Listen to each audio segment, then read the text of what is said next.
കർത്താവ് നൽകിയ വചനം പഠിക്കാനുള്ള ഈ അവസരം വളരെ ഫലകരമായിട്ട് നിങ്ങൾ ഉപയോഗിക്കുന്നു എന്നുള്ളതും ഞാൻ ഓർത്ത് ദൈവത്തെ സ്തുതിക്കുകയാണ്, സ്തോത്രം ചെയ്യുകയാണ്. കർത്താവ് നിങ്ങളെല്ലാവരെയും ധാരാളമായിട്ട് അനുഗ്രഹിക്കട്ടെ എന്ന് പ്രാർത്ഥിക്കുന്നു. മത്തായി എഴുതിയ സുവിശേഷത്തിൽ നിന്നുള്ള തുടർമാനമായ പഠനമാണ് നമ്മൾ നടത്തിക്കൊണ്ടിരുന്നത്. എത്ര അധ്യായം പഠിച്ചെന്നും വല്ല ഓർമ്മയുണ്ടോ? ഇവിടെ എഴുതിയിരിക്കുന്നത് കൊണ്ട് കാണാം അല്ലേ?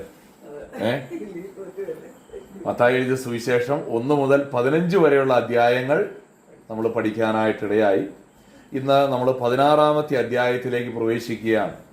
അന്നുണ്ടായിരുന്നവരിൽ കുറേ പേര് ഇന്ന് വന്നിട്ടില്ല. അന്നില്ലാതിരുന്ന 1-2 പേര് ഇന്നുണ്ട് താനും. അത് പ്രശ്നമല്ല, നമുക്ക് മനസ്സിലാകാവുന്ന നിലയിൽ തന്നെ ഇത് പഠിക്കാവുന്നതേ ഉള്ളൂ. മത്തായി എഴുതിയ സുവിശേഷത്തിലെ പ്രധാനപ്പെട്ട വിഷയം എന്ന് പറയുന്നത് ദൈവരാജ്യം, ദ കിങ്ഡം ഓഫ് ഗോഡ് എന്നുള്ളതാണ്. ദൈവരാജ്യം എന്ന് പറഞ്ഞാൽ അതിന്റെ അർത്ഥം ദൈവം രാജാവായിട്ടുള്ള ഒരു രാജ്യമെന്നാണ്. അത് ഈ ഭൂമിയിൽ എവിടെയെങ്കിലും ഉള്ള ഒരു രാജ്യമല്ല. ചില ആളുകളൊക്കെ ചിന്തിക്കുന്ന പോലെ സിറിയ ഒരു പ്രത്യേക രാജ്യമാക്കി മാറ്റി, അങ്ങനെ ഒരു കോൺസെപ്റ്റ് അല്ല ദൈവരാജ്യത്തിനുള്ളത്. ദൈവരാജ്യം എന്ന് പറയുന്നത് ഒരു ഫിസിക്കൽ ബൗണ്ടറിക്കകത്ത് ഇന്ത്യ പോലെയോ കേരളം പോലെയോ ഒരു ഭൂപ്രദേശത്തെ ഉൾക്കൊള്ളിക്കുന്ന ഒരു രാജ്യത്തെ കുറിച്ചല്ല ദൈവരാജ്യം എന്ന വാക്കുകൊണ്ട് ഉദ്ദേശിക്കുന്നത്. നേരെ മറിച്ച് ദൈവത്തെ രാജാവായി, ദൈവത്തെ കർത്താവായി അംഗീകരിക്കുന്ന ഓരോ വിശ്വാസിയുടെയും ജീവിതം ദൈവത്തിന്റെ രാജ്യമാണ്. അതാണ് മത്തായി എഴുതിയ സുവിശേഷത്തിൽ നമ്മൾ പഠിക്കുന്നത്. മത്തായി എഴുതിയ സുവിശേഷത്തിലെ പ്രധാനപ്പെട്ട വിഷയം യേശു ക്രിസ്തു രാജാവാണ് എന്നുള്ളതാണ്. അതുകൊണ്ടാണ് മത്തായിയുടെ സുവിശേഷത്തിൽ യേശുവിനെ അന്വേഷിച്ചു വന്ന വിദ്വാൻമാർ ചോദിച്ചൊരു ചോദ്യമുണ്ട്. എന്താ ചോദിച്ചത്? ഹെരോദാവിന്റെ കൊട്ടാരത്തിൽ പോയി ചോദിച്ചൊരു ചോദ്യമുണ്ട്. എന്താ ചോദിച്ചത്? യഹൂദന്മാരുടെ രാജാവായി പിറന്നവൻ എവിടെ? അവര് രാജാവായ ക്രിസ്തുവിനെ കാണാൻ വേണ്ടി വന്നതാണ് എന്ന് നമുക്ക് അവിടെ കാണാനായിട്ട് കഴിയും. അതുകൊണ്ടാണ് മത്തായി എഴുതിയ സുവിശേഷം 1-ാം അധ്യായത്തിൽ യേശു ക്രിസ്തുവിന്റെ വംശാവലി എഴുതിയിട്ടുണ്ടല്ലേ. അബ്രഹാം ഇസ്ഹാക്കിനെ ജനിപ്പിച്ചു, ഇസ്ഹാക്ക് അത് പറഞ്ഞു വന്നിട്ട് ദാവീദ് മുതൽ പിന്നെ എല്ലാം രാജാക്കന്മാരുടെ പേരാ. കുറെ പേര് 14 രാജാക്കന്മാരുടെ പേരുകൾക്ക് ശേഷമാണ് പിന്നീട് വേറെ ചിലരുടെ പേരുകളിലേക്ക് എന്ന് പറഞ്ഞാൽ യേശു ക്രിസ്തു രാജാവാണെന്ന് തെളിയിക്കാൻ വേണ്ടി എഴുതിയ ഒരു സുവിശേഷമാണ് മത്തായി എഴുതിയ സുവിശേഷം.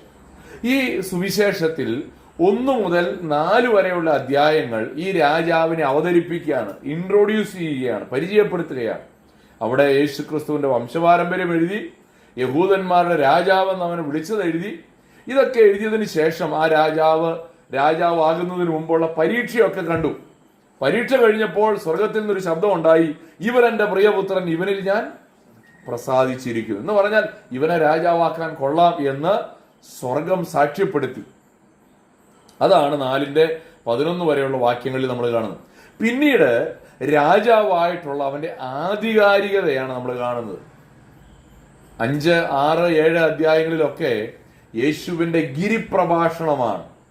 ആ പ്രസംഗം കഴിഞ്ഞപ്പോൾ അവിടെ ഉണ്ടായിരുന്ന യഹൂദന്മാര്, പരീശന്മാരൊക്കെ പറഞ്ഞത് ഇങ്ങനെയാണ്, ഇവൻ പ്രസംഗിക്കുന്നത് നമ്മുടെ ഗുരുക്കന്മാര് പ്രസംഗിക്കുന്ന പോലെയല്ല, വളരെ അധികാരമുള്ളവനായിട്ട് അത്രേ പ്രസംഗിക്കുന്നത്. അപ്പൊ അതിൽ നിന്ന് ഒരു കാര്യം വളരെ വ്യക്തമായിട്ട് മനസ്സിലായി. എന്താ?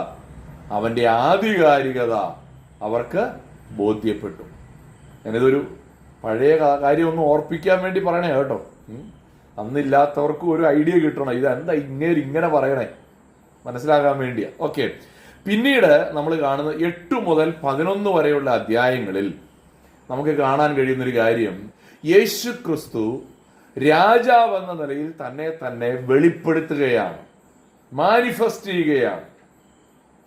അതെങ്ങനെ വെളിപ്പെടുത്തിയത്? 8 മുതൽ 11 വരെയുള്ള അധ്യായങ്ങളിൽ യേശു ചെയ്ത അത്ഭുതങ്ങളുടെ ഒരു ലിസ്റ്റ്, ഒരു നീണ്ട നിര.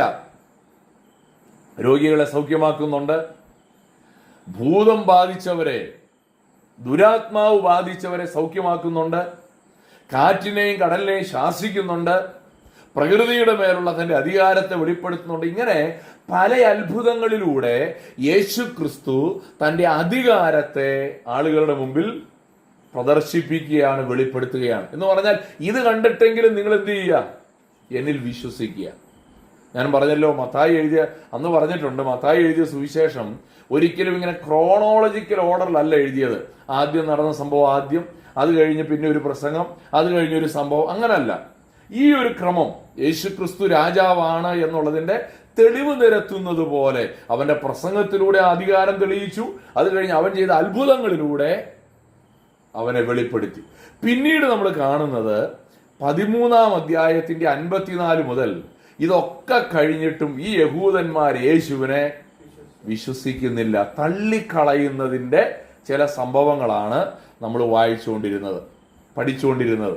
13-ാം അധ്യായത്തിന്റെ അവസാനം, 14-ാം അധ്യായം, 15-ാം അധ്യായത്തിലൊക്കെ ഇതൊക്കെ ചെയ്യാൻ നിനക്കെന്താ അധികാരം, നിനക്കൊരു അടയാളം കാണിച്ചു തരാമോ? 12-ാമത്തെ അധ്യായത്തിന്റെ അവസാനം നമ്മൾ കാണുന്നുണ്ടത്. ഞാനത് ഇന്ന് കാണിക്കും. ഇന്ന് വീണ്ടും അതേപോലത്തെ ഒരു സംഭവം വരുന്നുണ്ട്. അപ്പൊ യഹൂദന്മാർ യേശു എന്ന യഹൂദന്മാരുടെ രാജാവായി പിറന്നവൻ എവിടെയെന്നാണ് ചോദ്യം. പക്ഷെ അതേ യഹൂദന്മാർ ഈ രാജാവിനെ തള്ളിക്കളഞ്ഞതിന്റെ ഒരു ഉദാഹരണമാണ് നമ്മൾ പഠിച്ചുകൊണ്ടിരുന്നത്. ഇന്നും നമ്മൾ അങ്ങനെ ഒരു വേദഭാഗത്തേക്കാണ് പ്രവേശിക്കുന്നത്. പക്ഷെ അത് തുടക്കത്തിൽ മാത്രമേ ഉള്ളൂ. തുടക്കത്തിൽ ആ ഒരു സംഭവം പറഞ്ഞിട്ട് ആ തള്ളിക്കളയൽ പൂർണ്ണമായി തീരുകയാണ്. 13 മുതൽ നമ്മൾ ഇന്ന് പഠിക്കുന്നത് 16-ാം അധ്യായമാണ്. 13-ാം അധ്യായം മുതൽ ഇവര് തള്ളിക്കളയാൻ തുടങ്ങിയതിനോട് യേശു എങ്ങനെ പ്രതികരിച്ചു എന്നുള്ളതാണ് നമ്മൾ കാണുന്നത്. അതുവരെ യേശു പ്രസംഗിച്ചത് ദൈവരാജ്യം സമീപിച്ചിരിക്കാൻ മാനസാന്തരപ്പെടുവിനായിരുന്നു. യേശു പിന്നെ ആ പറച്ചിൽ നിർത്തി. കാരണം ഇവന്മാർ എന്ത് ചെയ്യുന്നില്ല? മാനസാന്തരപ്പെടുന്നില്ല.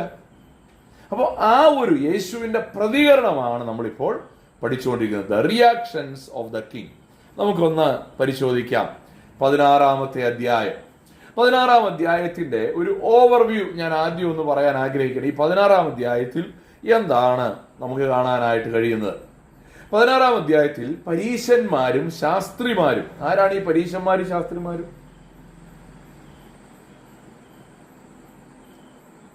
ആരാ പരീശന്മാർ? അവരുടെ എന്തെങ്കിലും ഒരു പ്രത്യേകത? പുരോഹിതന്മാരല്ല.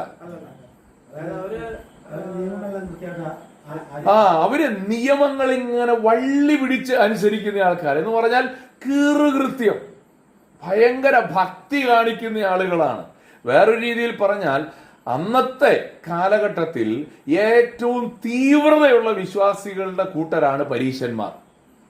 സദൂക്യരെന്ന് പറഞ്ഞാൽ അവരിൽ നിന്നാണ് പുരോഹിതന്മാരൊക്കെ ഉള്ളത്. സദൂക്യരാണ് പുരോഹിതന്മാർ. പക്ഷേ സദൂക്യർക്ക് ചില കാര്യങ്ങളിലൊന്നും വിശ്വാസമില്ല. അവർക്ക് മോശയുടെ 5 പുസ്തകമല്ലാതെ പ്രവാചകന്മാരുടെ പ്രസംഗങ്ങളിലൊന്നും അവർക്ക് വിശ്വാസമില്ല.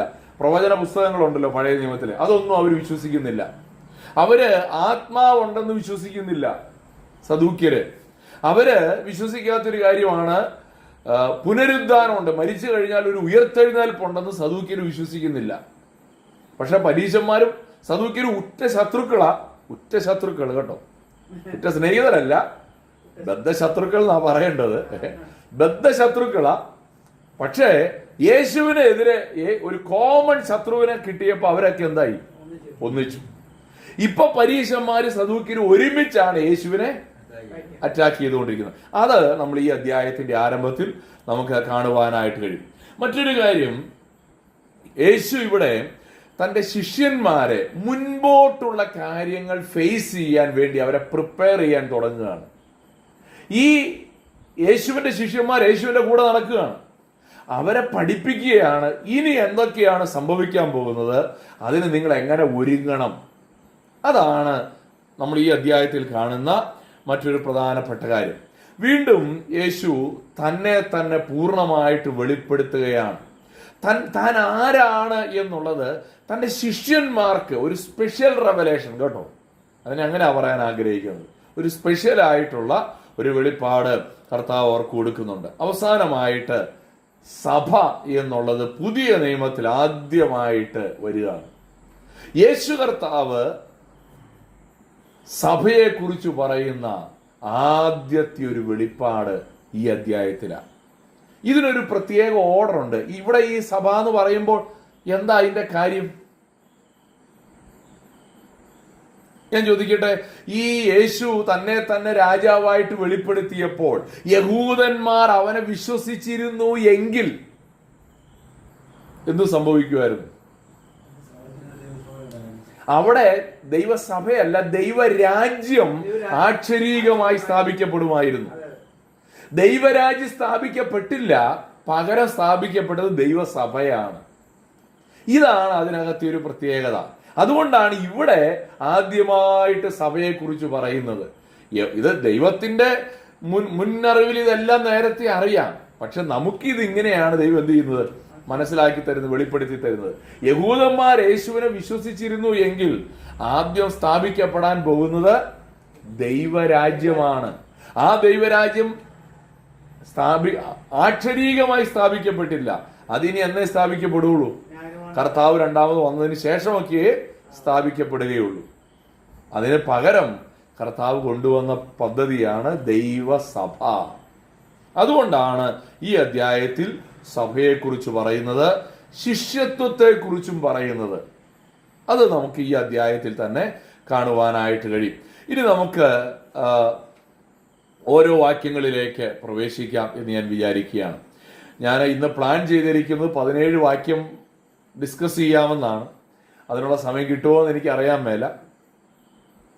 എന്തായാലും ഒത്തിരി വലിച്ചു നീട്ടാതെ ഞാൻ കാര്യങ്ങൾ മുന്നോട്ട് കൊണ്ടുപോകാനാണ് എനിക്കിഷ്ടം. ഓക്കെ, നമുക്ക് വേഗത്തിൽ ആദ്യത്തെ 4 വാക്യങ്ങളിലേക്ക് വരാം. ആദ്യത്തെ 4 വാക്യങ്ങളിൽ നമുക്ക് കാണാനായിട്ട് കഴിയുന്നത്, ഈ പരീശന്മാര് സദൂക്യരും യേശുവിന്റെ അടുക്കൽ ഒരു ചോദ്യവുമായിട്ട് വരികയാണ്. ആ ചോദ്യത്തെ യേശു കൈകാര്യം ചെയ്തതാണ് നമുക്ക് അവിടെ എഴുതിയത്. അതൊരു മുന്നറിയിപ്പാണ്, നമുക്കുള്ളൊരു മുന്നറിയിപ്പാണ്.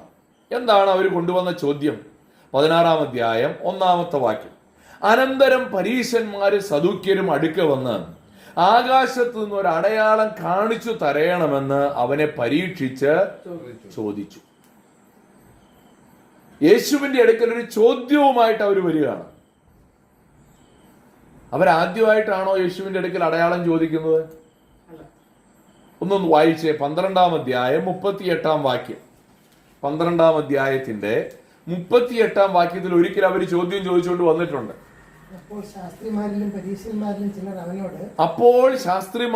പരീശന്മാരിലും ചിലർ അവനോട് നീ ഒരു അടയാളം ചെയ്ത് കാണുവാൻ ഞങ്ങൾ ഇച്ഛിക്കുന്നു എന്ന് പറഞ്ഞു.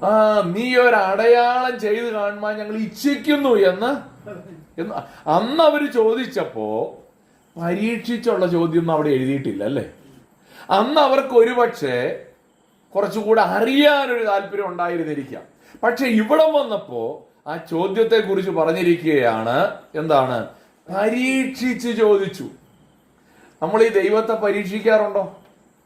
ദൈവത്തെ പരീക്ഷിക്കാറുണ്ടോ? ഇഷ്ടം പോലെ എന്നാണ് സതീഷേട്ടൻ പറഞ്ഞത്. ഇഷ്ടം പോലെ നമ്മൾ എന്ത് ചെയ്യാണ് എന്ന് പറഞ്ഞാൽ നമ്മൾ പലപ്പോഴും പറയും, കർത്താവേ നീ അങ്ങനെ ചെയ്യുകയാണെങ്കിൽ ഞാൻ ഇങ്ങനെ ചെയ്തേക്കാം. ഇതൊരു ഉഗ്രം പരീക്ഷയാണ് കേട്ടോ. കാരണം എന്റെ കയ്യിൽ നിന്ന് വല്ലതും നിനക്ക് വേണമെന്നുണ്ടെങ്കിൽ നീ എന്ത് ചെയ്തോണം? ഞാൻ പറഞ്ഞ പോലെ ചെയ്യണം. നമ്മൾ ദൈവത്തെ പരീക്ഷിക്കുന്നതിന്റെ 1-ാം തരം ഉദാഹരണമാണ്, നീ ഇങ്ങനെ ചെയ്യുകയാണെങ്കിൽ ഞാൻ. കർത്താവിനിപ്പം നമ്മുടെ സഹായം കിട്ടിയിട്ട് വേണോ? കർത്താവെ ഞാൻ 50 രൂപ കൊണ്ടുപോയി പള്ളിയിലിട്ടേക്കാം. ഈ ഭൂലോകത്തെ മുഴുവൻ സൃഷ്ടിച്ച കർത്താവിന് 50 രൂപ. ഞാനിച്ചിരി കൂട്ടി പറഞ്ഞത് 50. അപ്പൊ നമ്മൾ പലപ്പോഴും ദൈവത്തെ എന്ത് ചെയ്യാറുണ്ട്? ഇങ്ങനെ പരീക്ഷിക്കാറുണ്ട്. ഇവിടെ പരീശന്മാരും സദൂക്യരും യേശുവിനെ പരീക്ഷിച്ചുകൊണ്ട് ഒരു ചോദ്യം ചോദിച്ചുകൊണ്ട് വരിക. എന്താ ചോദ്യം? ഇതിനു മുമ്പത്തെ ചോദ്യം 12:38 ചോദ്യവും ഈ ചോദ്യവും തമ്മിൽ വേറൊരു വ്യത്യാസം കൂടെ ഉണ്ട്. എന്താണെന്നറിയാമോ? 12:38 ഒന്നോടെ വായിച്ചേ. അപ്പോൾ ശാസ്ത്രിമാരിലും പരീശന്മാരിലും ചിലർ അവനോട് ഗുരു നീ ഒരു അടയാളം ചെയ്ത് കാണണം. പക്ഷെ ഇവിടെ വന്നപ്പോ ഒരു വ്യത്യാസം കൂടെ കൊണ്ടുവന്നു. ആകാശത്ത് നിന്നൊരടയാളം. കാര്യം എന്നാന്നറിയാവോ? അല്ലാത്ത അടയാളം ഇഷ്ടം പോലെ ഇവര് കണ്ടു. ഭൂമിയിൽ കാണാവുന്ന അടയാളമൊക്കെ കണ്ടിട്ടും വിശ്വസിക്കാൻ മനസ്സില്ല. ഇനി പറയാണ് എന്താ? ആകാശത്ത് നിന്നൊരടയാളം. ഈ ചില ആൾക്കാർ വിശ്വസിക്കാൻ മനസ്സില്ലെങ്കിൽ ഇങ്ങനത്തെ ചോദ്യം ചോദിക്കും ഇല്ലേ? ഒരാള് ചോദിച്ചു, യേശു ജീവിച്ചിരുന്നു എന്നുള്ളതിന് വല്ല തെളിവുണ്ടോ?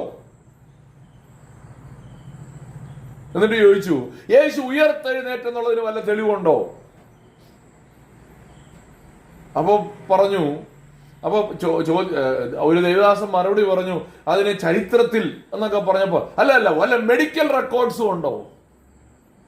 എടാ, 2000 കൊല്ലം മുമ്പ് മെഡിക്കൽ റെക്കോർഡ് ഉണ്ടായിരുന്നില്ലെന്ന് അറിയാവുന്നയാളാ ചോദിച്ചത്. എന്ത് മെഡിക്കൽ റെക്കോർഡ് വല്ലതും ഉണ്ടോന്ന്? എന്ന് പറഞ്ഞാൽ യേശു ഉയർത്തെഴുന്നേറ്റതിന് വല്ല ഡോക്ടർമാരും സർട്ടിഫിക്കറ്റ് എഴുതി കൊടുത്തായിരുന്നു എന്ന്. ബേസിൽ എന്നല്ലേ പേര്? എന്റെ പേര് ബേസിൽ. അവിടെ മെഡിക്കൽ റെക്കോർഡ് വെച്ചോണ്ടാണോ കാര്യം? അത് ചോദിച്ചതിന്റെ ഉദ്ദേശം എന്നാ? ഇത്രയേ ഉള്ളൂ, നീ എന്ത് തെളിവ് നിരത്തിയാലും ഞാൻ വിശ്വസിക്കാൻ തയ്യാറല്ല. ഈ അനേകം അവിശ്വാസികളും തെളിവ് ചോദിക്കുന്നതിന്റെ ഉദ്ദേശം വിശ്വസിക്കാൻ വേണ്ടിയല്ല, വിശ്വസിക്കാതിരിക്കാൻ വേണ്ടിയാണെന്നുള്ളത് നമ്മൾ ഓർത്തിരിക്കണം. ഇവിടെ പരീശന്മാരും ശാസ്ത്രിമാരും സദൂക്യരും ഇതേ ചോദ്യമാ ചോദിച്ചത്. ആകാശത്ത് നിന്ന്, ഈ ആകാശത്ത് നിന്ന് അടയാളം ഇറക്കാൻ പറ്റാത്ത ആളാണോ കർത്താവ്? അല്ല. പക്ഷെ കർത്താവ് അവരോട് പറഞ്ഞ മറുപടിയിലാണ് അതിന്റെ മനോഹാരിത. കർത്താവ് പറയുകയാണ്, 2-3 വാക്യങ്ങൾ.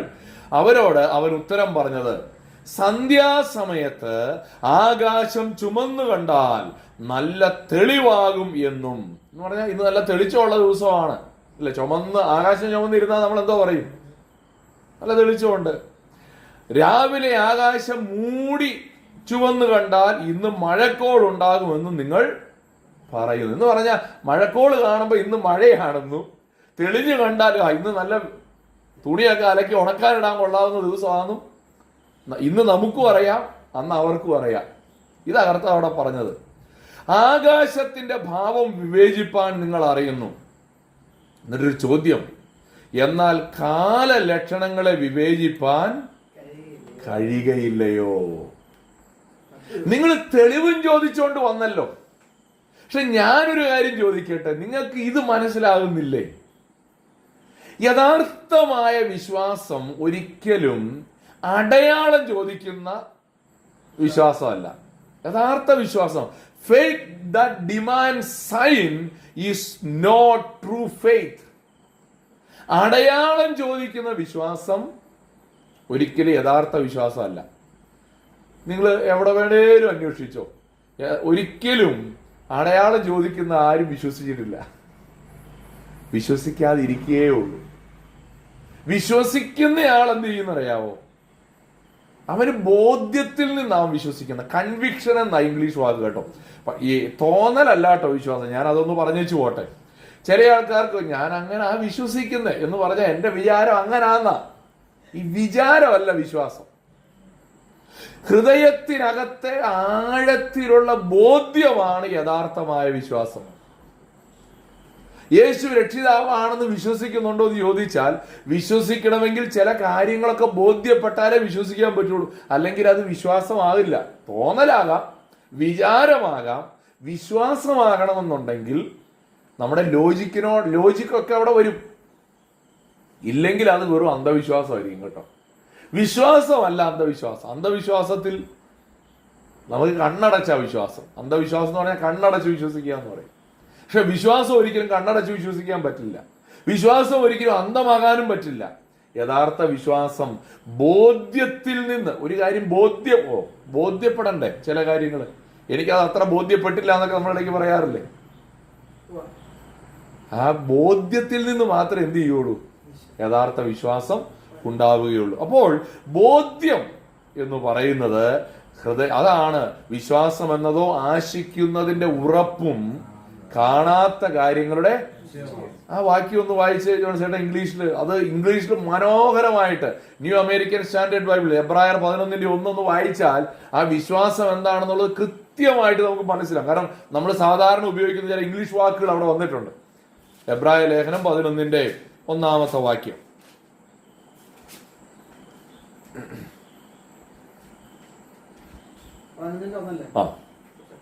വിശ്വാസം എന്നതോ ആശിക്കുന്നതിന്റെ ഉറപ്പും കാണാത്ത കാര്യങ്ങളുടെ നിശ്ചയവുമാകുന്നു. Faith is the assurance of things. Hope for the conviction of things not seen. കണ്ടിട്ടില്ല, പക്ഷെ എന്തുണ്ട്? കൺവിക്ഷൻ ഉണ്ട്. ഇല്ലേ? ഈ റൂമിൽ ഓക്സിജൻ ഉണ്ടെന്ന് നമ്മൾ വിശ്വസിക്കുന്നുണ്ടോ? ഉണ്ടല്ലേ? അത് എങ്ങനെയാ വിശ്വസിച്ചേ?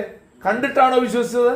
ഇല്ല. പക്ഷെ നമുക്ക് ശ്വസിക്കാം എന്ന് പറഞ്ഞാൽ നമുക്ക് ബോധ്യം വരുന്ന ഒരു കാര്യമുണ്ട്. നമ്മൾ ഒത്തിരി ഉയരമുള്ളൊരു മലയുടെ മുകളിൽ ചെന്നാൽ അവിടെ പറയും നമുക്ക് ശ്വാസം കിട്ടുന്നില്ല. അപ്പൊ നമ്മൾ പറയും ഇവിടെ ഓക്സിജന്റെ അളവ് കുറവാ. നമ്മൾ ശാസ്ത്രീയ നിരീക്ഷണമല്ല നടത്തിയതാണോ? പക്ഷെ നമ്മൾ എന്ത് ചെയ്തു? കൺവിൻസ്ഡ് ആയി, ബോധ്യം വന്നതാ. വിശ്വാസത്തിന് ആവശ്യം ബോധ്യമാണ്, തെളിവല്ല. തെളിവുകളിലൂടെ നമുക്ക് ബോധ്യം വരും, പക്ഷേ അത് അടയാളം ചോദിക്കുന്നത് പലപ്പോഴും വിശ്വസിക്കാനല്ല എന്നുള്ളതാണ് ഇവിടെ നമ്മൾ മനസ്സിലാക്കേണ്ട ഒരു കാര്യം. ഇവിടെ കർത്താവ് ചോദിച്ചു, ഒരു സംശയം ചോദിച്ചോട്ടെ.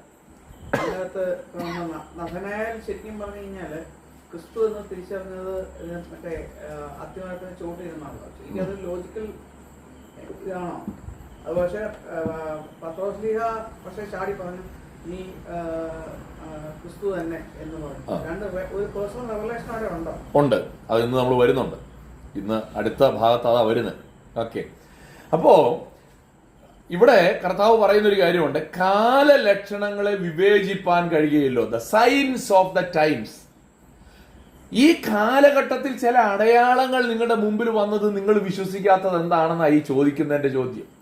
ഏതൊക്കെ കാലലക്ഷണങ്ങളാണ് വന്നത് എന്ന് പറഞ്ഞാൽ, പഴയ നിയമത്തിൽ പറഞ്ഞിരുന്ന ചില പ്രവചനങ്ങൾ അവരുടെ കണ്ണിന്റെ മുമ്പിൽ നിറവേറി. പക്ഷെ ഇതൊന്നും വിശ്വസിച്ചിട്ടില്ല. എന്നിട്ട് വന്നിട്ട് എന്ത് ചെയ്യുകയാണ്? അടയാളം ചോദിക്കുക. ഒന്ന് നോക്കിയേ, നമുക്കറിയാവുന്ന ഒന്ന് രണ്ട് അടയാളം ആ കാലഘട്ടത്തിൽ. ഒന്ന് യോഹന്നാൻ സ്നാപകൻ. യോഹന്നാൻ സ്നാപകൻ അവരുടെ കണ്ണിന്റെ മുമ്പിൽ തെളിവായിട്ട് വന്നൊരു കാര്യമാണ്. പഴയ നിയമത്തിൽ, യെശയ്യാ പ്രവചനത്തിൽ, മലാഖി പ്രവചനത്തിലൊക്കെ വളരെ തെളിവോടുകൂടെ എഴുതി വെച്ചു. യോഹന്നാൻ സ്നാപകൻ പ്രസംഗിച്ചപ്പോൾ അത് പറയുകയും ചെയ്തു, ഞാൻ ആരാണ്? ആ ഏലിയാവാണ് എന്നൊക്കെ പറഞ്ഞു. പക്ഷെ എന്ത് ചെയ്തില്ല? വിശ്വസിച്ചില്ല. അപ്പൊ യോഹന്നാൻ സ്നാപകൻ അവരുടെ മുമ്പിൽ തെളിവായിട്ട് വന്നു. യേശുവിന്റെ അത്ഭുത പ്രവർത്തികൾ അവരുടെ മുമ്പിൽ തെളിവായിട്ട് വന്നു. പിന്നീട് നമ്മൾ ദാനിയേൽ പ്രവചനം പഠിച്ചപ്പോൾ ഓർക്കുന്നുണ്ടോ? 69 ആഴ്ചവട്ടം അതിന്റെ തികവിലാണ് അവർ നിൽക്കുന്നത്. ആ അടയാളത്തെയും അവരെന്ത് ചെയ്തിട്ടില്ല? വിവേചിച്ചറിയുന്നില്ല, തള്ളിക്കളഞ്ഞിരിക്കുകയാണ്. ഇതൊക്കെ വന്നേച്ചു അവർ പിന്നെയും വന്നിട്ട് അടയാളം ചോദിക്കുന്നത് കൊണ്ടാണ് കർത്താവ് പറയുന്നത്, എന്നാൽ കാലലക്ഷണങ്ങളെ വിവേചിപ്പാൻ നിങ്ങൾക്ക് കഴിയുകയില്ലയോ? നമ്മൾ മനസ്സിലാക്കേണ്ട ഒരു കാര്യം, നമ്മൾ ജീവിക്കുന്ന ഈ കാലഘട്ടത്തിൽ എന്തെങ്കിലും ഇങ്ങനത്തെ ലക്ഷണങ്ങളുണ്ടോ നമ്മുടെ ചുറ്റിലും? വിശുദ്ധ വേദപുസ്തകം വായിക്കുമ്പോൾ അവിടെ പറയുകയാണ്, നിങ്ങൾ യുദ്ധങ്ങളെയും യുദ്ധശ്രുതികളെയും കുറിച്ച് കേൾക്കും. ഇന്ന് അതല്ലേ കേൾക്കുന്നുള്ളൂ. ഇന്ന് ഒരാള് പറഞ്ഞത് ഞാൻ കേട്ടതാ, ഇത്രയും നാള് ട്രെൻഡിങ് എന്ന് പറയുന്നത് കാനഡയിലേക്കും അയർലൻഡിലേക്കും പോവുക എന്നുള്ളതായിരുന്നു. ഇപ്പൊ ട്രെൻഡിങ് യുദ്ധം നടത്തുക എന്നുള്ളതാണ്. ഉക്രൈൻ റഷ്യ യുദ്ധം നടത്തി, അത് കഴിഞ്ഞു. പിന്നെ ഇസ്രായേൽ ഇറാഖിൽ കൊണ്ടുപോയി ബോംബിട്ടു. ഗാസയിൽ വലിയ യുദ്ധം നടക്കുന്നു. എങ്ങും യുദ്ധം. ഇടയ്ക്ക് പാകിസ്ഥാനും ഇന്ത്യ ആയിട്ട് തമ്മിലൊരു ചെറിയ ഇപ്പൊ ട്രെൻഡിങ് എന്താ? യുദ്ധം. ഇപ്പൊ ഇത് ട്രെൻഡാ, ഇങ്ങനെ പടർന്നുകൊണ്ടിരിക്കുക. ഒരു സ്ഥലം ഒന്ന് തിരി കൊളുത്തിയാ മതി, പിന്നെ അങ്ങ് പടർന്നോളൂ. ഇല്ല. അപ്പോൾ ഇത് യുദ്ധങ്ങളെ കുറിച്ച് കേൾക്കുമ്പോൾ അത് നമ്മുടെ ചെവിയിൽ തരുന്നൊരു ഓർമ്മപ്പെടുത്തലുണ്ട്. എന്താ? എന്റെ കർത്താവിന്റെ വരവ്, രണ്ടാമത്തെ വരവ് ആസന്നമായെന്നുള്ള ഒരു ഓർമ്മപ്പെടുത്തലാണ് ഈ ഓരോ ലക്ഷണങ്ങളും. യുദ്ധം മാത്രമല്ലല്ലോ, എന്തൊക്കെ സംഭവങ്ങൾ നമ്മൾ ചുറ്റുപാടുകളിൽ കേൾക്കുന്നു, എന്തൊക്കെ കാര്യങ്ങൾ നമ്മുടെ കാതുകളിൽ വന്ന് അലയ്ക്കുന്നു. അപ്പനും അമ്മയും തമ്മിലുള്ള വഴക്കിൽ അടിച്ചു കൊന്നേച്ച് ഇല്ലേ? ഈ കഴിഞ്ഞ ആഴ്ചയിൽ തന്നെ എത്ര വാർത്തകൾ നമ്മൾ കേട്ടു. നിത്യസംഭവമായിട്ട് മാറിക്കഴിഞ്ഞു. സ്നേഹമില്ല. ഞാൻ പറഞ്ഞത്, നമ്മുടെ മുമ്പിലും നമ്മൾ യഹൂദനൊക്കെ വലിയ കാര്യമായിട്ട് കുറ്റം പറയും. അവന്മാർ വിശ്വസിച്ചില്ല. പക്ഷെ നമ്മൾ വിശ്വസിക്കുന്നുണ്ടോ? നമ്മുടെ കൺമുമ്പിൽ ഇത്രയേറെ അടയാളങ്ങൾ, അത്ഭുതങ്ങളൊക്കെ നടന്നിട്ടും ദൈവം വാഗ്ദത്തം ചെയ്ത അനേക കാര്യങ്ങൾ നമ്മുടെ കണ്ണിന്റെ മുമ്പിൽ നിറവേറിയിട്ടും ഞാനും നിങ്ങളും അത് വിശ്വസിക്കുന്നുണ്ടോ എന്നുള്ളത് ഗൗരവമായി പരിശോധിക്കുവാനായിട്ട് ഇടയായി തീരട്ടെ. അതുകൊണ്ട് എന്നിട്ട് 4-ാമത്തെ വാക്യത്തിൽ കർത്താവ് പറഞ്ഞതെന്നറിയാമോ? ദോഷവും വ്യഭിചാരവുമുള്ള തലമുറ അടയാളം തിരയുന്നു. നിങ്ങൾ അടയാളം തിരയുന്നത് എന്തുകൊണ്ടാ? വിശ്വസിക്കാൻ വേണ്ടിയല്ല. ഇത് തന്നെയാ നിങ്ങളുടെ ദോഷം.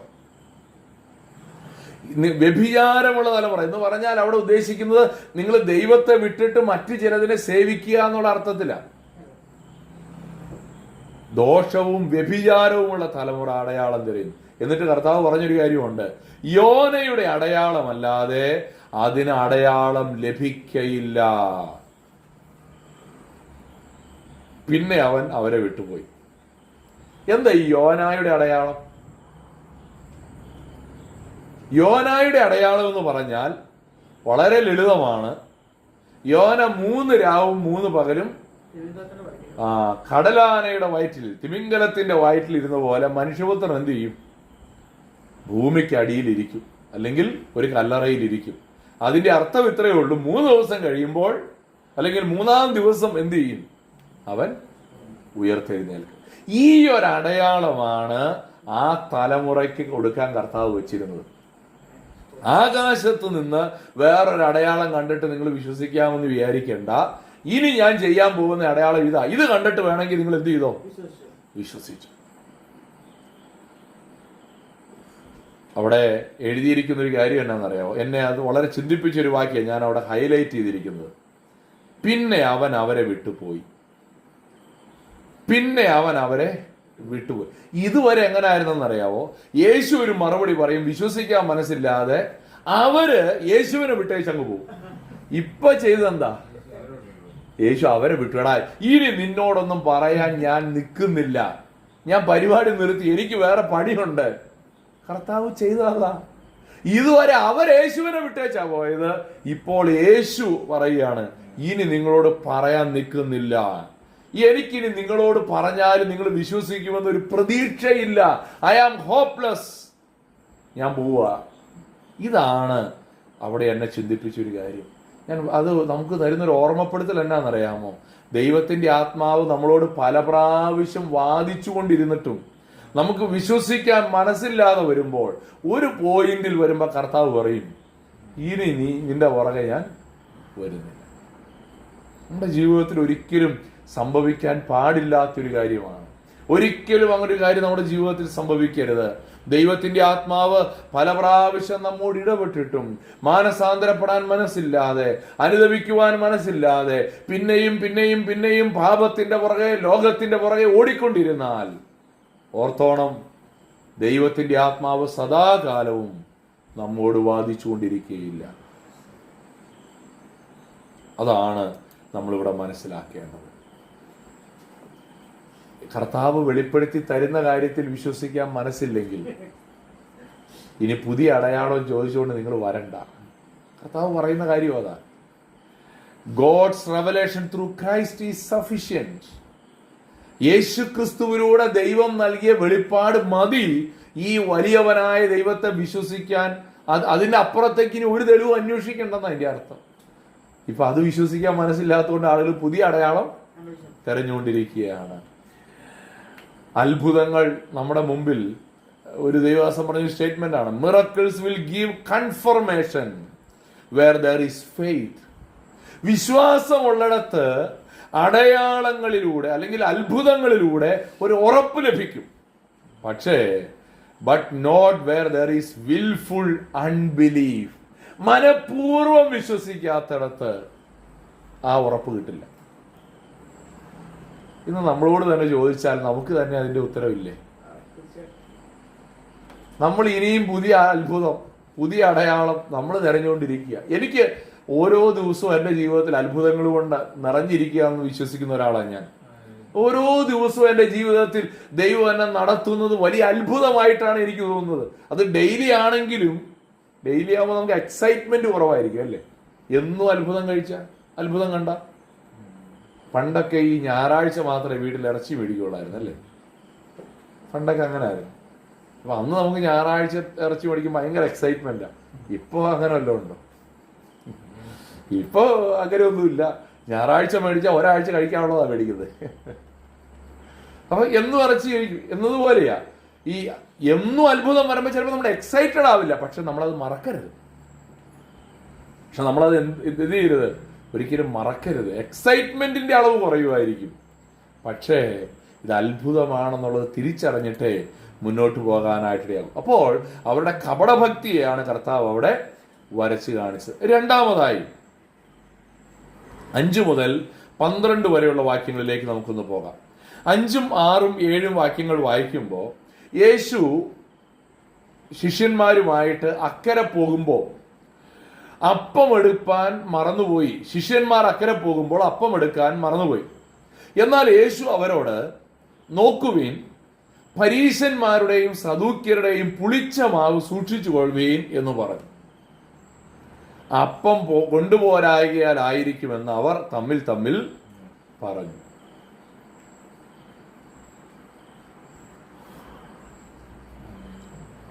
അവരപ്പം എടുക്കാൻ മറന്നു. അക്കരയ്ക്ക് പോയപ്പോഴേ അപ്പുറത്ത് പൊതി എവിടെയോ അവിടെ വെച്ച് മറന്നു എന്ന് അങ്ങ് ചിന്തിക്കാം. എന്താ, നമുക്ക് തെളിവൊന്നുമില്ല. യേശു കൃത്യസമയത്ത് പറഞ്ഞു, പരീശന്മാരുടെയും സദൂക്യരുടെയും പുളിച്ച മാവ്. കർത്താവ് ഇതിനു മുമ്പ് സംസാരിച്ച പരീശന്മാരുടെയും സദൂക്യരെ കുറിച്ചുമാണ് ഈ കപ്പലിലിരുന്ന് അല്ലെങ്കിൽ ബോട്ടിലിരുന്ന് ചിന്തിച്ചുകൊണ്ടിരുന്നത്. ഇവര് ചിന്തിച്ചുകൊണ്ടിരുന്നത് എന്താ? അപ്പം. യേശു പരീശന്മാരുടെയും സദൂക്യരുടെയും കാര്യം ചിന്തിച്ചുകൊണ്ടിരുന്നിട്ട് അതുമായി ബന്ധപ്പെടുത്തിയാ പറഞ്ഞത്. അതിനകത്ത് അവര് പരീശരെയും സദൂക്യരെയും എടുത്തില്ല, അപ്പത്തിന്റെ കാര്യം മാത്രം. ഇതിനെ ഈ ചെറിയ പിക്കിങ് പറയും. നമുക്ക് ആവശ്യമുള്ളത് മാത്രം നമ്മൾ എടുക്കും. ഇന്ന് എനിക്ക് ആവശ്യമുള്ളത് കിട്ടി, എന്നെ സന്തോഷിപ്പിക്കുന്ന കാര്യം. ഇതിനകത്ത് നമ്മുടെ പാപത്തെ കുറിച്ച് പറഞ്ഞത് നമ്മൾക്ക് ഇഷ്ടപ്പെട്ടിട്ടില്ല, അത് നമ്മൾ എടുക്കൂല. നമ്മൾ മാനസാന്തരപ്പെടണമെന്ന് പറഞ്ഞത് നമ്മൾ എടുക്കൂല. നമ്മൾ ഈ അണ്ടർലൈൻ ചെയ്യണ വാക്യങ്ങൾ തന്നെ ശ്രദ്ധിച്ചാൽ മതി, അല്ലേ? നമ്മൾ ഏത് വാക്യം അണ്ടർലൈൻ ചെയ്യുന്നേ? നമ്മുടെ പാപത്തെ കുറിച്ച് പറഞ്ഞാണോ നമ്മൾ അണ്ടർലൈൻ ചെയ്യുന്നത്? അതൊന്നും നമ്മൾ തൊടൂല. നമ്മൾ ഏതെടുക്കും? സന്തോഷിപ്പിക്കുന്ന വാക്യങ്ങൾ മാത്രമേ നമ്മൾ എന്ത് ചെയ്യുള്ളൂ, അണ്ടർലൈൻ ചെയ്യുള്ളൂ. കാര്യം എന്നാന്നറിയാമോ? ഇവിടെ അവർ അത് തന്നെയാണ് ചെയ്തത്. അപ്പം എന്ന് കേട്ടപ്പോൾ അവർ ചാടി വീണു. അപ്പം എടുക്കേണ്ടിയായിരുന്നു. കർത്താവ് അത് നോട്ട് ചെയ്തു. നമ്മൾ പലപ്പോഴും ഇവരെ പോലെ അതാണ് അവർ തമ്മിൽ തമ്മിൽ പറഞ്ഞത്. അപ്പം കൊണ്ടുപോരായികയാലായിരിക്കും എന്ന് അവർ തമ്മിൽ പറഞ്ഞു. അപ്പൊ 8-ാം വാക്യത്തിൽ യേശു അതറിഞ്ഞിട്ട് അവരോട് പറയുന്ന മറുപടിയാണ്, അല്പവിശ്വാസികളെ, അപ്പം കൊണ്ടുവരായികയാൽ തമ്മിൽ തമ്മിൽ പറയുന്നത് എന്ത്? ഇപ്പോൾ നിങ്ങൾ തിരിച്ചറിയുന്നില്ലയോ? 5000 പേർക്ക് 5 അപ്പം കൊടുത്തിട്ട് എത്ര കൊട്ട എടുത്തു? കഴിഞ്ഞ ക്ലാസ് അവസാനിപ്പിച്ചത് ഈ അത്ഭുതം പറഞ്ഞ കേട്ടോ. അതായത് ഈ 2 കാര്യവും പറഞ്ഞ 10-ാം വാക്യത്തിൽ പറയുന്നുണ്ട്, 4000 പേർക്ക് 7 അപ്പം കൊടുത്തിട്ട് എത്ര വട്ടി എടുത്തു? ഈ 5 അപ്പം കൊണ്ട് 5000 പേരെയും 7 അപ്പം കൊണ്ട് 4000 പേരെയും പോഷിപ്പിച്ചതിനെ തമ്മിൽ താരതമ്യം ചെയ്താണ് കഴിഞ്ഞ ക്ലാസ് അവസാനിപ്പിച്ചത്. ഓർക്കണ്ടോ? 1 കൊല്ലം മുമ്പ്. പിന്നല്ല, ഇതൊക്കെ ഓർത്തില്ലെങ്കിൽ പിന്നെ എന്താ ഓർക്കണല്ലേ? കഴിഞ്ഞ നവംബറിൽ അതാ എടുത്തത്.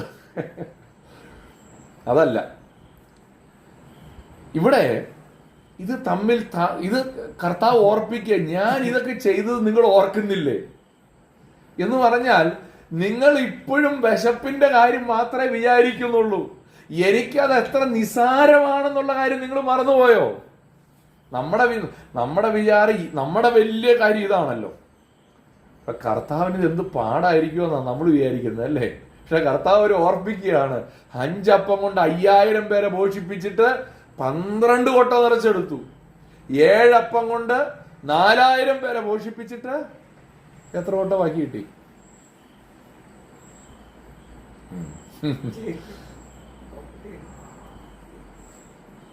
15-ാം അധ്യായത്തിന്റെ അവസാനം ഒന്ന് നോക്കി,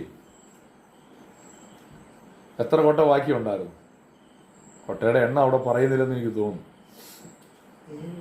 7 കൊട്ട. 12 കൊട്ട ബാക്കി കിട്ടി, 7 കൊട്ട ബാക്കി കിട്ടി. അപ്പൊ ഇവരുടെ വിചാരം ആ 7 കൊട്ട അവിടെ വെച്ചേച്ചു പോന്നല്ലോ, അതാണ് ഇവരുടെ വിഷമം. പക്ഷേ കർത്താവ് അവരോട് പറയുകയാണ്, നിങ്ങൾക്ക് വിശന്നാൽ ഞാൻ നിങ്ങളെ കരുതുകയില്ലയോ? ഇതാണ് നമ്മുടെ അടിസ്ഥാന ആവശ്യങ്ങളുടെ മേൽ കരുതുന്ന ഒരു ദൈവത്തെയാണ് ബൈബിൾ പരിചയപ്പെടുത്തുന്നത്. നമ്മൾ പലപ്പോഴും വിചാരപ്പെട്ടുകൊണ്ടാണ് ജീവിക്കുന്നത്. പക്ഷെ കർത്താവ് പറയുകയാണ്, ഇത് എനിക്ക് എത്ര ചെറിയ കാര്യമാണ്. ഇവിടെ കർത്താവ് പറയുന്നത് എന്താണ്? ഈ പരീശന്മാരുടെയും സദൂക്യരുടെയും പുളിച്ച മാവ്. നോക്കിയേ 11-12 വാക്യങ്ങളിലേക്ക് വരുമ്പോൾ കർത്താവ് അത് വ്യക്തമാക്കി കൊടുക്കുക. പരീശന്മാരുടെയും സദൂക്യരുടെയും പുളിച്ച മാവ് സൂക്ഷിച്ചു കൊള്ളണമെന്ന് പറഞ്ഞത് അപ്പത്തെ കുറിച്ചല്ല എന്ന് തിരിച്ചറിയാത്തത് എന്ത്? പിന്നെ എന്തിനെ കുറിച്ചാണ്? അങ്ങനെ അപ്പത്തിന്റെ പുളിച്ച മാവല്ല, പരീശന്മാരുടെയും സദൂക്യരുടെയും ഉപദേശമത്രേ സൂക്ഷിച്ചു കൊള്ളുവാൻ അവൻ പറഞ്ഞു എന്ന് അവർ ഗ്രഹിച്ചു. അപ്പത്തെ കുറിച്ച് അല്ല എന്ന് മാത്രമേ കർത്താവ് പറഞ്ഞുള്ളൂ. പക്ഷെ അവർക്ക് കാര്യം മനസ്സിലായി. എന്താ? അപ്പത്തെ കുറിച്ചല്ല, ഉപദേശമാണ്. എന്താണ് ഈ പരീശന്മാരുടെയും സദൂക്യരുടെയും ഉപദേശത്തെ പുളിച്ച മാവിനോട് ഉപമിക്കാൻ കാരണം? ഒരു തെറ്റായ ഉപദേശം കാണുമ്പോൾ വളരെ ചെറിയ തെറ്റായ ഉപദേശം കേട്ടോ, വളരെ ലൈറ്റ്, ചെറുതല്ലേ. പക്ഷെ ഈ പുളിച്ച മാവിനൊരു പ്രത്യേകതയുണ്ട്. ഒരു നുള്ള് എടുത്തിട്ട് ഒരു പറ മാവിലേക്ക് ഇട്ടാൽ എന്ത് സംഭവിക്കും? അത് മൊത്തം പുളിച്ചു പോകും.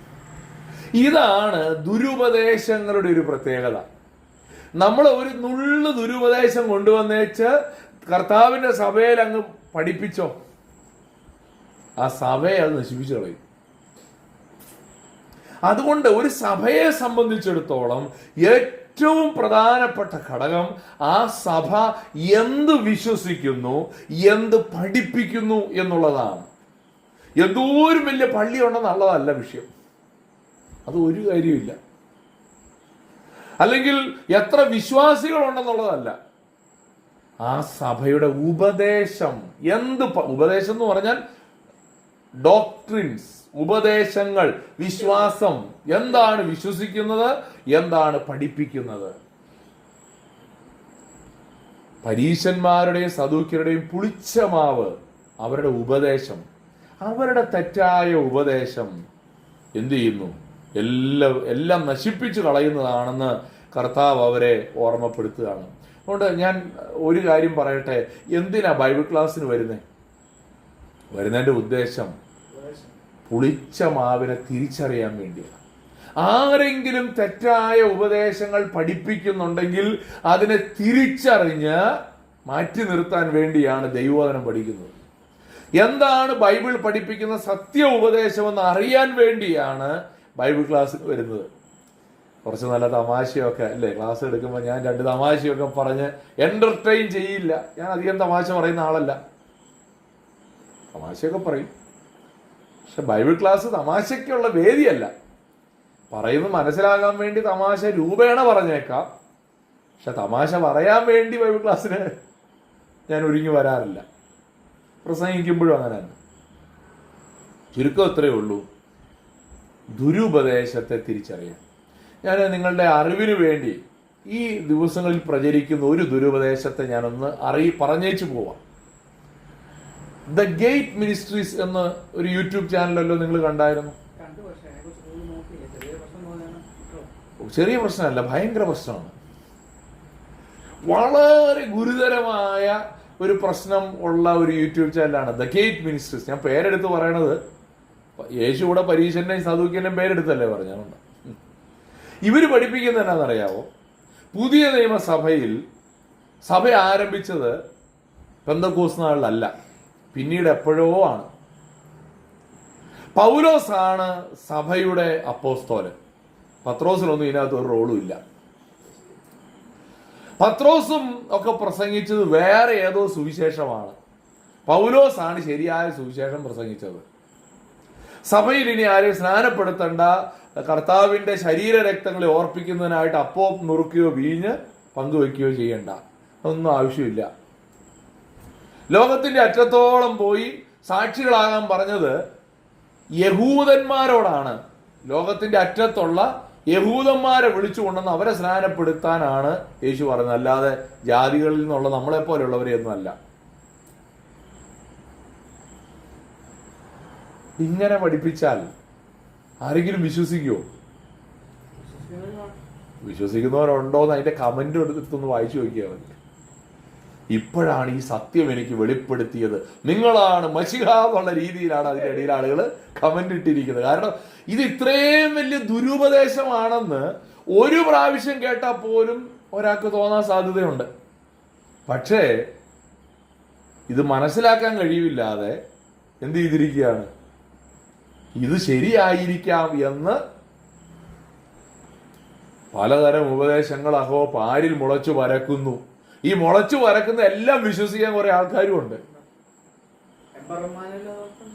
ഇതുപോലെ അനേകം ഞാൻ പറഞ്ഞതിന്റെ ചുരുക്കം എത്രയേ ഉള്ളൂ. ഉപദേശമാണ് ഏറ്റവും പ്രധാനപ്പെട്ട കാര്യം. ഉപദേശത്തിൽ എവിടെയെങ്കിലും വീഴ്ച വന്നാൽ, പഠിപ്പിക്കലിൽ എവിടെയെങ്കിലും വീഴ്ച വന്നാൽ എന്ത് സംഭവിക്കും? സഭയെ മുഴുവൻ നശിപ്പിക്കും. മുഴുവൻ പിണ്ടത്തെ മുഴുവൻ പൊളിപ്പിക്കും. അതുകൊണ്ട് അത് മാത്രമല്ല, ഇത് വേഗം അങ്ങ് പരക്കുകയും ചെയ്യും അല്ലേ. നമുക്ക് പിടിച്ചു നിർത്താൻ ഇച്ചിരി പാടാ. ഈ ദുരുപദേശങ്ങളുടെ ഒരു പ്രത്യേകത എന്നാ അറിയാവോ? നമുക്ക് അവരെ ഡിഫെൻഡ് ചെയ്ത് നിർത്താൻ പറ്റും. രക്ഷ എന്ന് പറയുന്നത് പ്രവൃത്തിയാണെന്നുള്ളത് അവര് എക്സ്പ്ലിസിറ്റ് ആയിട്ട് പറയുന്നില്ല. പക്ഷെ നമ്മളത് ചെന്ന് കഴിയുമ്പോ പലപ്പോഴും അങ്ങനെ വരുത്തി വെക്കും. ചെറിയ ദുരുപദേശം, സുവിശേഷ വിഹിത സഭകളിൽ പോലും ആ ദുരുപദേശം വന്നിരിക്കുകയാണ്. വേഗത്തിൽ മുന്നോട്ട് പോകട്ടെ. അതുകൊണ്ട് ഈ ദുരുപദേശം പിന്നെ ഒരിക്കലും ഞാനൊരു ദുരുപദേശം പറയാട്ടോ എന്ന് പറഞ്ഞ ആരും പറയില്ല അവിടെ. ദുരുപദേശം പറയുന്നവരെല്ലാം എനിക്ക് ദൈവം ഒരു സത്യം വെളിപ്പെടുത്തി എന്നും പറഞ്ഞേ പറയുള്ളൂ. എപ്പോഴും നമ്മുടെ ബുദ്ധിയെ അല്ലെങ്കിൽ നമ്മുടെ യുക്തിയെ സ്വാധീനിച്ചുകൊണ്ടേ പറയുള്ളൂ. അതുകൊണ്ട് നമ്മൾ സൂക്ഷിക്കണം എന്നുള്ളതാണ് അതിനകത്തെ പ്രധാനപ്പെട്ട വാക്ക്. ബിവെയർ, സൂക്ഷിക്കുക എന്നുള്ളതാണ്. നമ്മൾ വളരെ ശ്രദ്ധയുള്ളവരായിരിക്കുക എന്നുള്ളത് ഒരിക്കലും മറന്നു പോകരുത്. ഇനി ഈ വേദഭാഗത്തേക്ക് വരുമ്പോൾ മൂന്നാമതായി നമ്മൾ കാണുന്നത് യേശു ക്രിസ്തുവിനെ വെളിപ്പെടുത്തുകയാണ്. അതോടെ പറഞ്ഞ് ഞാൻ ഇന്നത്തെ അവസാനിപ്പിക്കാം. യേശു ക്രിസ്തു തന്നെ വെളിപ്പെടുത്തുകയാണ്. 13 മുതൽ 17 വരെയുള്ള വാക്യങ്ങളിൽ നമുക്കത് കാണാൻ കഴിയും.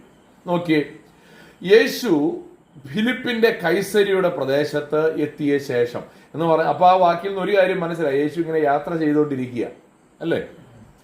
എത്തിയ ശേഷം തന്റെ ശിഷ്യന്മാരോട് ജനങ്ങൾ മനുഷ്യപുത്രനെ ആർ എന്ന് പറയുന്നു എന്ന് ചോദിച്ചു. ചിലർ യോഹന്നാൻ സ്നാപകനെന്നും മറ്റു ചിലർ ഏലിയാവെന്നും വേറെ ചിലർ ഇരമ്യാവോ പ്രവാചകന്മാരിൽ ഒരുത്തനോ എന്നും പറയുന്നു എന്ന് അവർ പറഞ്ഞു.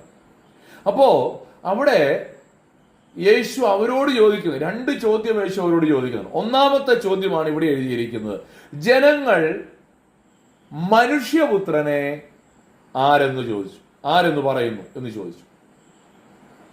അതിന് അവര് പറഞ്ഞ മറുപടികൾ, ചിലര് പറഞ്ഞു യോഹന്നാൻ സ്നാപകന. 14:2 ഒന്ന് വായിച്ചേ. മത്തായി 14:2. 14:2.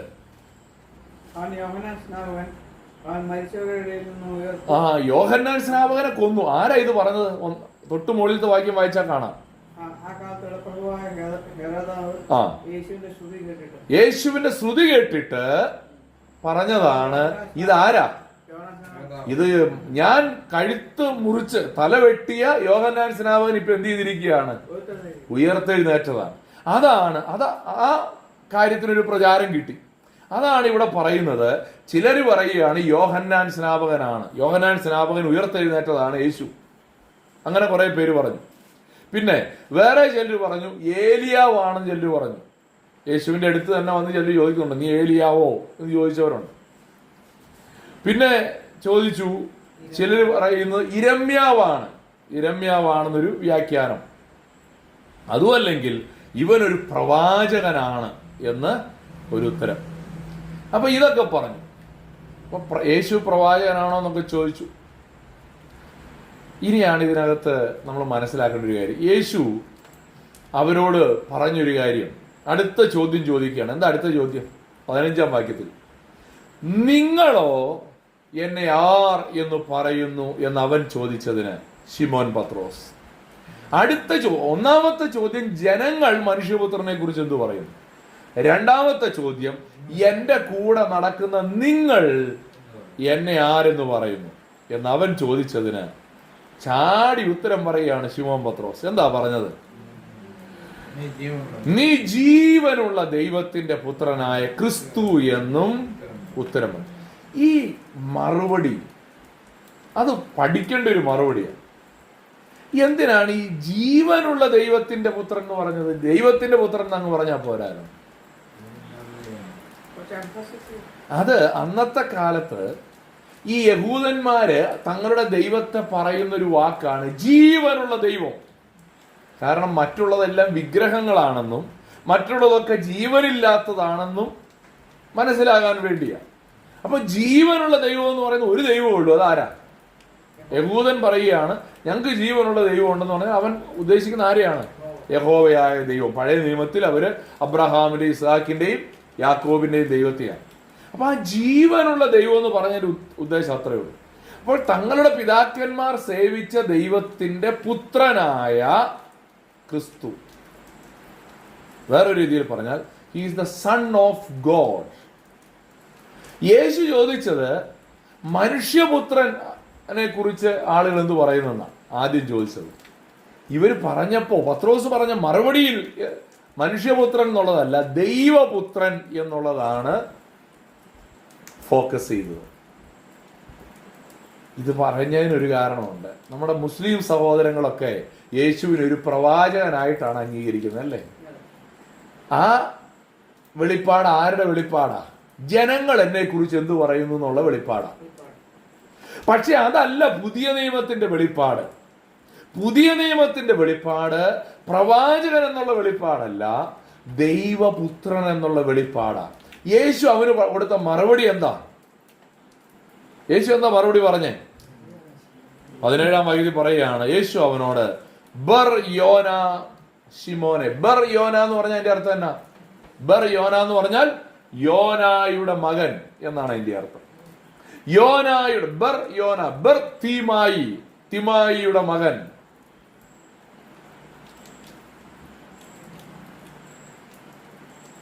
ഇത് ബർ കാണുമ്പോ എല്ലാം ഓർത്തോണം, ഇന്നാരുടെ മകൻ എന്നാണ് അതിന്റെ അർത്ഥം.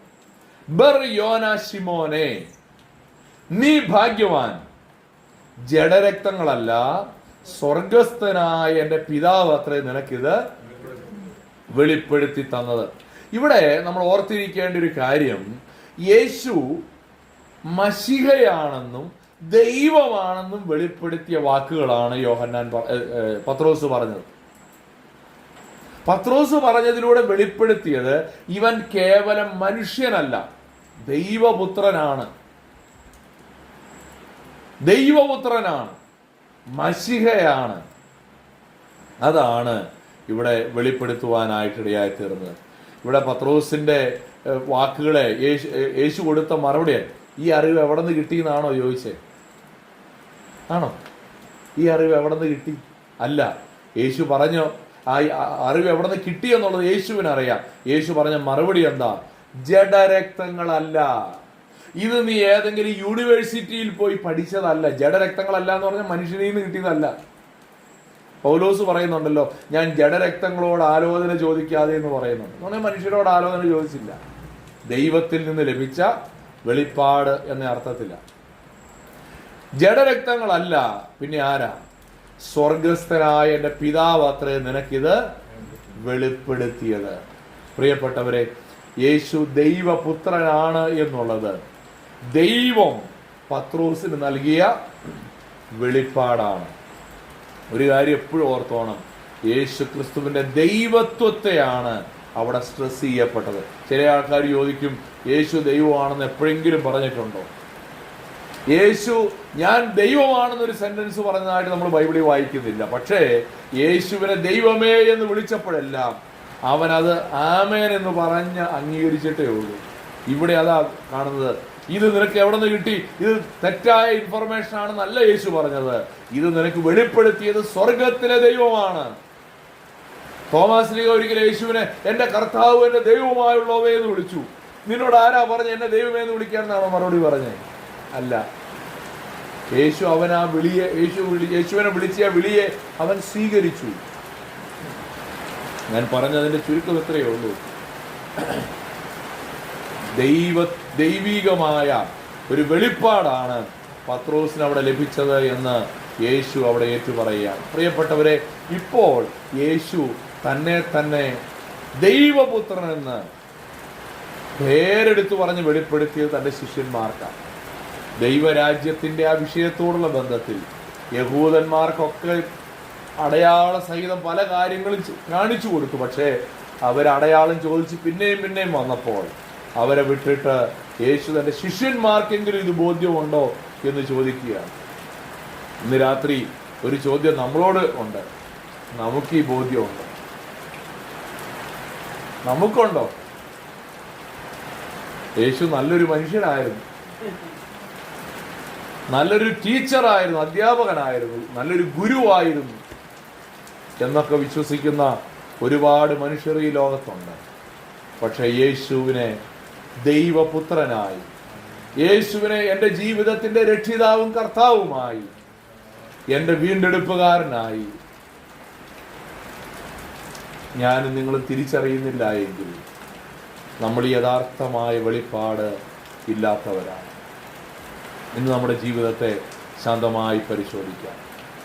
യേശു നിങ്ങൾക്കാരാണ്? Who is Jesus to U?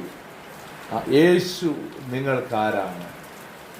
കേവലം ഒരു ഗുരുവായോ, കേവലം ഒരു നല്ല മനുഷ്യനായോ, കേവലം ഒരു പ്രവാചകനായിട്ടാണ് നിങ്ങൾ കാണുന്നതെങ്കിൽ യു ആർ മിസ്റ്റേക്കൺ. നിങ്ങൾക്ക് തെറ്റിപ്പോയി. യേശു ദൈവപുത്രനാണെന്ന് മാത്രമല്ല, എനിക്ക് പറയാൻ കഴിയും, എൻ്റെ രക്ഷിതാവാണ്. എന്നെ പാപത്തിന്റെ ശിക്ഷയിൽ നിന്ന് രക്ഷിക്കുന്ന എൻ്റെ വീണ്ടെടുപ്പുകാരനാണ്.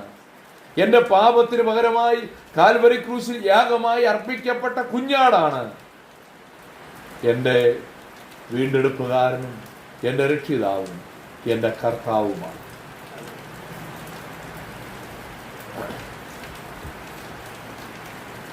ദുരുപദേശങ്ങളെ തിരിച്ചറിയാൻ നമുക്ക് കഴിയുന്നുണ്ടോ?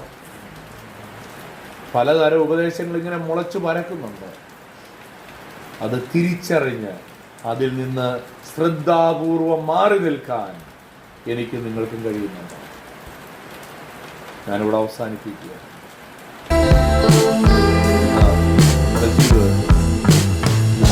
ചോദ്യങ്ങൾക്ക് മറുപടി പറഞ്ഞിട്ടേ പോകാവൂ.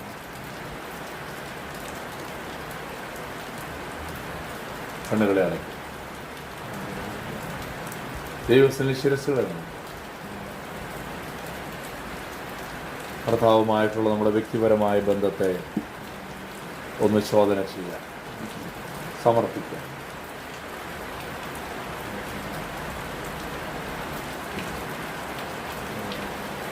സ്വർഗീയ പിതാവേ,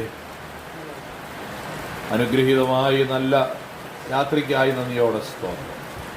ഞങ്ങൾ കുറച്ചു പേരായിട്ടിരുന്നു അങ്ങയുടെ വചനം പഠിക്കുവാൻ അവിടെ നൽകി തന്ന വലിയേറിയ അവസരത്തിനായി നന്ദിയോടെ സ്തോത്രം.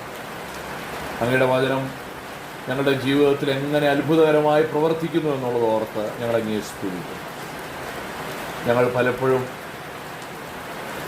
കർത്താവെ, ഞങ്ങൾ അവിശ്വാസത്തിൽ ജീവിക്കുന്നവരും പിന്നെയും പിന്നെയും അടയാളം ചോദിക്കുന്നവരുമായിട്ടൊക്കെ പോകാറുണ്ട്. എന്നാൽ ഇന്ന് അടയാളം തിരയുന്നവരായിട്ടല്ല, ലഭിച്ച ബോധ്യത്തിൽ വിശ്വസിക്കുന്നവരായി ഞങ്ങളുടെ ജീവിതങ്ങൾ ക്രമീകരിക്കപ്പെടുവാൻ അവിടെ ഞങ്ങളെ സഹായിക്കുന്നു. അതിനായി ഞങ്ങളെ തന്നെ അങ്ങയുടെ കരങ്ങളിൽ സമർപ്പിക്കുന്നു. ദൈവവചനം നന്നായി പഠിക്കുവാനും ദുരുപദേശങ്ങളെ തിരിച്ചറിഞ്ഞ് മറികടന്ന് വിജയകരമായ ക്രിസ്തീയ ജീവിതം നയിച്ച് മുന്നോട്ട് പോകുവാനും ഞങ്ങളെല്ലാവരെയും അവിടെ സഹായിക്കും. ഞങ്ങളിന്ന് കണ്ടതുപോലെ അപ്പോസ്തലനായ പത്രോസിന് ലഭിച്ച വെളിപ്പാട്, അത് ഞങ്ങളുടെയും ജീവിതത്തിൻ്റെ വെളിപ്പാടായി കർത്താവെ അങ്ങേ രക്ഷിതാവും കർത്താവുമായി സ്വീകരിച്ച് വ്യക്തിപരമായ ഒരു ബന്ധത്തിൽ ജീവിപ്പാൻ ഞങ്ങളെ എല്ലാവരെയും സഹായിക്കണമെന്ന് പ്രാർത്ഥിക്കുന്നു. ഇന്ന് വചനം കേട്ട എല്ലാവർക്കും വേണ്ടി പ്രാർത്ഥിക്കുന്നു. എല്ലാവരെയും കർത്താവ് ആശീർവദിക്കുകയും അനുഗ്രഹിക്കുകയും നന്മകളെ കൊണ്ട് കർത്താവ് നിറയ്ക്കുകയും ചെയ്യും. ഇന്ന് കടന്നു വന്ന എല്ലാവർക്കും വേണ്ടി ഞങ്ങൾ പ്രാർത്ഥിക്കുന്നു. എല്ലാവരോടും കർത്താവ് കരുണ ചെയ്യണം, ധാരാളമായ നന്മകളാൽ നിറയ്ക്കണം, സ്വർഗത്തിലെ സകല ആത്മീക അനുഗ്രഹങ്ങളാലും അനുഗ്രഹിച്ച് നിറച്ച് വഴി നടത്തി സൂക്ഷിക്കുമാറാകണമെന്ന് പ്രാർത്ഥിക്കുന്നു. അവിടുന്ന് പ്രാർത്ഥന കേട്ടതിനായി സ്തോത്രം. എല്ലാ മഹത്വവും മാനവും പുകഴ്ചയും വന്നേക്ക് യേശു ക്രിസ്തുവിന്റെ വിലയേറിയ നാമത്തിൽ തന്നെ. പിതൃപുത്ര പരിശുദ്ധാത്മാവാം ത്രിയേക ദൈവത്തിന്റെ കൃപയും സമാധാനവും വാഴ്വുകളും നാം എല്ലാവരുടെ മേലും ഇന്നും എന്നേക്കും ഉണ്ടായിരിക്കുമാറാകട്ടെ. God bless you. ദൈവം എല്ലാവരെയും ധാരാളമായിട്ട് അനുഗ്രഹിക്കട്ടെ.